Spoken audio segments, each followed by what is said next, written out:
This is my vision. I'm really in no position, but feel free to take a listen. Imagine with me the gates of hell. Outside a mailbox containing some heavenly mail.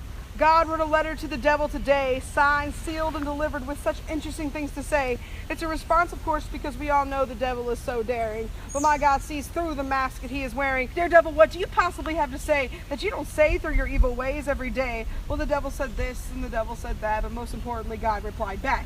Dear devil, you can break hearts and I'll mend them. You can place bars and I'll bend them. You can disguise your identity and pretend to be a friend of me. But if you think I'm buying that, you've got to be kidding me. Your corruption is temporary. My love is legendary. Sin to win, oh no. Sin to lose, I'm the one to choose. You're a daredevil, I'm the truth. Now we're talking games, you're duck and I'm goose. I'll chase you around all day to keep you from my children. Keep you running in circles until you reach the decision to just give up, devil. You have no reason to revel. You are rejection, I am perfection. I'm glad we had this connection, this time of reflection. I'll sign this with love because that's what I am. P.S. You are roasted via Poetry Slam.